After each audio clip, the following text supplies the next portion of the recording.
This is the final night of the San Diego Movie Awards, and we're on the red carpet interviewing all these wonderful actors and filmmakers who've been nominated for awards. I'm going to ask you to introduce yourself and tell us a little bit about the film for which you've been nominated. Okay, hello, my name's Frank Fazzio, and the film is Unfiltered Through Their Eyes. I was nominated for the Best Documentary Short here, and it was produced and written and directed by me during COVID lockdown, and it's a film about children around the world and what they were going through during the period of COVID. And so I was fortunate enough to reach out to filmmakers around the world, pitch my idea, write it all out, and collaborate with them. And I was very surprised that I had 10 countries who jumped on it and wanted to be part of it. 10 countries, that's really remarkable, and that the level of cooperation that you got from all these different types of filmmakers. Yes, it was interesting because, I mean, I was Zooming, and up at night one day I would be talking, or I'd be Zooming in Kenya, then I'd be over in Finland, and then I'd be in Poland, Hungary, and I would be going all over the place. But my main thing that I found what inspired me to do this film was I wasn't really thinking about the children. Most people weren't during COVID. It's just we weren't thinking about that. We were thinking about seniors, healthcare workers, everybody else. And then one day somebody said to me, "What's your next film?" I said, "I don't really know." And someone said, "Maybe you should do something about COVID." And I said, I'm really so tired of it. And somebody at the dinner table said, "What about the children?" That night I went to sleep. I could not sleep.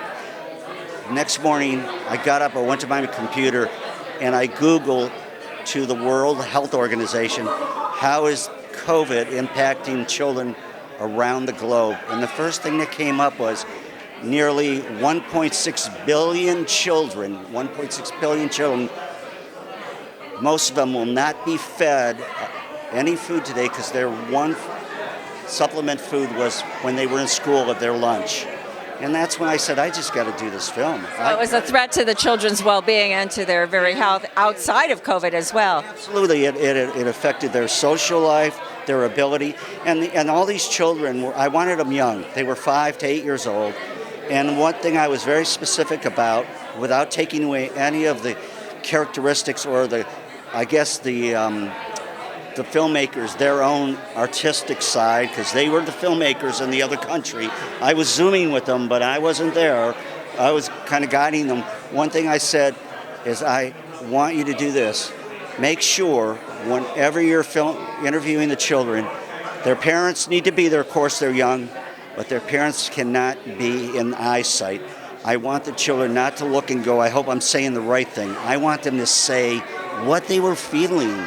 That was completely spontaneous. These children were reacting spontaneously. They were not being coached by their parents about what to say. No. I gave the 5 questions that I put together to the filmmakers to present to the parents.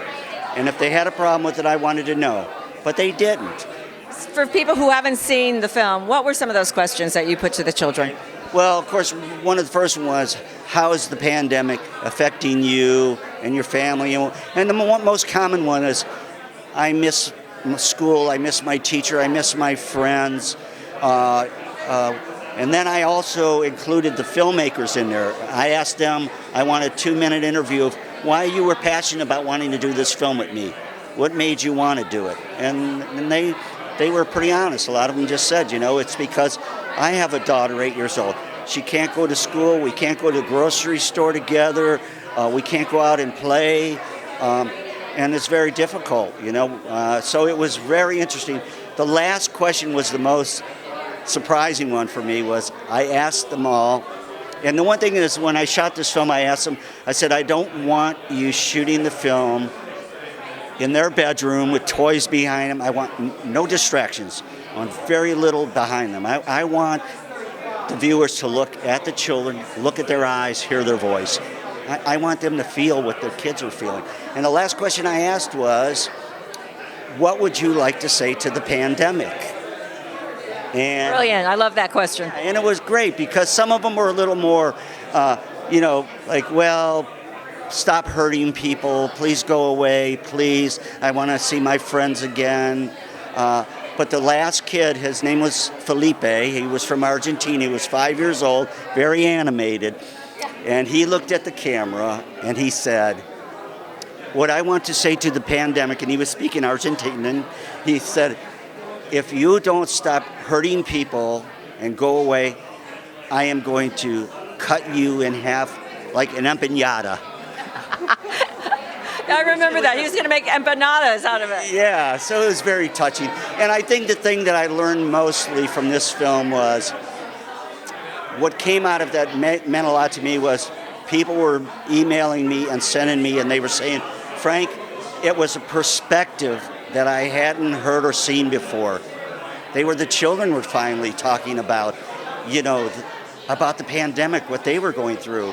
And so, and I'm very happy with that, and that meant a lot to me. And I just released a new film, Common Thread, and it's very much the same. I did a documentary on global warming with 10 new countries, 10 new filmmakers and children. Frank, let me ask you about the process really quickly. I know this is going on, but I'm fascinated. How do you find the filmmakers in these different countries? Where do you find them? Well, that was asked to me by a lot of people.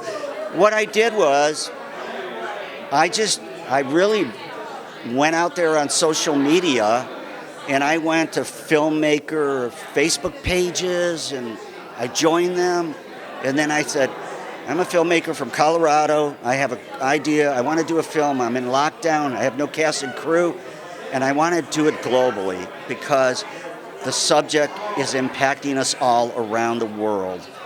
And I think that just kind of, I had quite a few filmmakers who had to actually stop because they got COVID, or They got COVID and they themselves are sick. That was the most, I think, fascinating part for me is here I am, I'm in my home, I'm working on this, and every day for almost 9 months, I'm speaking to people around the world going, Frank, how would you like me to do this? Or is this okay? Or can you help me write?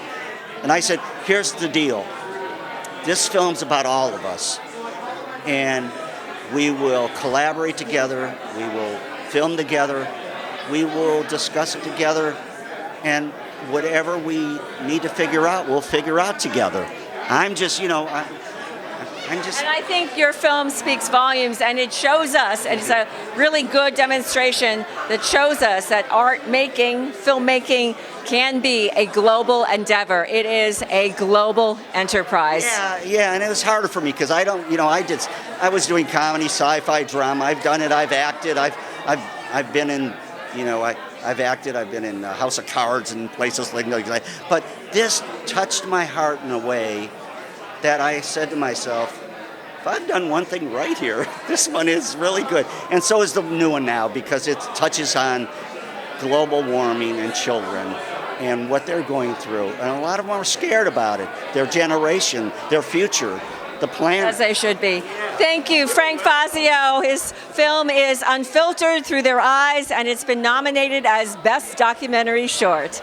Thank you. Congratulations.